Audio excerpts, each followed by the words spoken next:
আমরা খিলক্ষেত থানাধীন নিকুঞ্জ ১ এলাকার একটি বাসায় অভিযান পরিচালনা করি। সেখান থেকে আমরা ২ জন চাইনিজ নাগরিককে গ্রেপ্তার করি।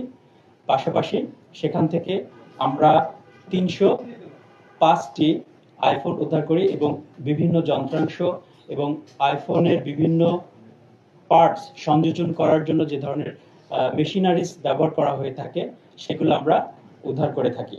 পাশাপাশি সেখান থেকে আমরা কয়েক বোতল মদ উদ্ধার করি এবং এই জিজ্ঞাসাবাদের মাধ্যমে জানতে পারি যে স্থানীয় কিছু এখানকার যারা মোবাইল ব্যবসায়ী তারা এই ঘটনার সাথে যুক্ত রয়েছে বা এই ব্যবসার সাথে যুক্ত রয়েছে। তাদের কয়েকজনের নাম আমরা পেয়েছি। আমরা তদন্তের স্বার্থে এখনই আমরা এই নামগুলো প্রকাশ করছি না, পরবর্তীতে তদন্ত শেষে আমরা এই নামগুলো আপনারা জানতে পারবেন।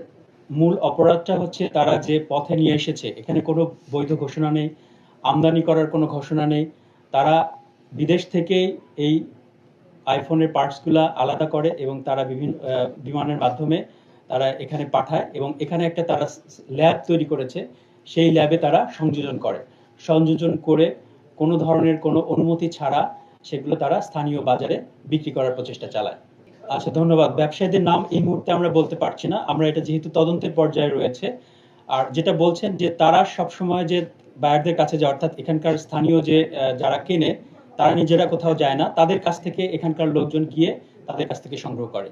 তারা স্থায়ীভাবে থাকে না, আমরা যতটুকু জানতে পেরেছি এবং তাদের পাসপোর্ট আমরা পর্যালোচনা করে দেখেছি যে তারা গত ১.৫ বছর হলে এই কার্যক্রম পরিচালনা করে আসছে এবং তারা এই ১.৫ বছরের মধ্যেও বিভিন্ন সময়ে তারা চায়না গিয়েছে এবং বাংলাদেশে এসেছে। না, তারা পাসপোর্ট ভিসা নিয়ে আসছে, বৈধভাবে এসেছে, কিন্তু এখানে এসে এই ধরনের অবৈধ কার্যক্রমের সাথে সম্পৃক্ত হয়েছে। হ্যাঁ, ৩ জনই বৈধভাবে এসেছে, ভিসা নিয়ে এসেছে, কিন্তু তারা অবৈধভাবে এই কার্যক্রমগুলো চালিয়ে আসছে। আমরা প্রাথমিকভাবে তাদের সাথে কথা বলেছি।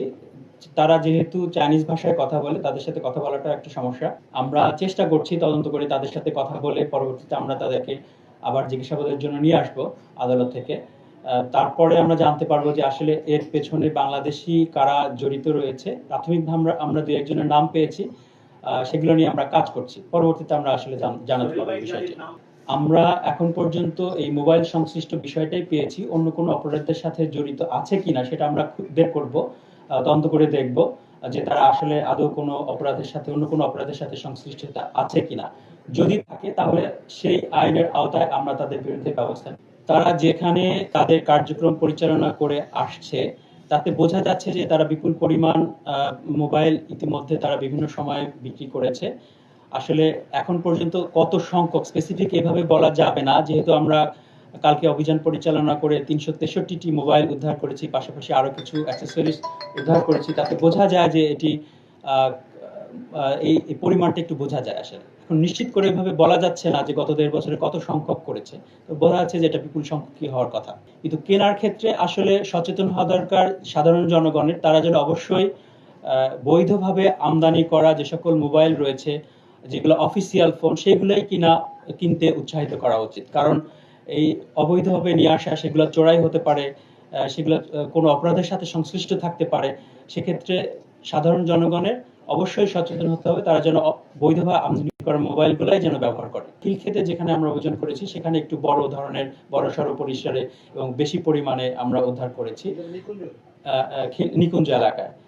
তো সেখানে একটা বড় ধরনের আমরা যন্ত্রপাতি বা ল্যাবের অবস্থান পেয়েছি।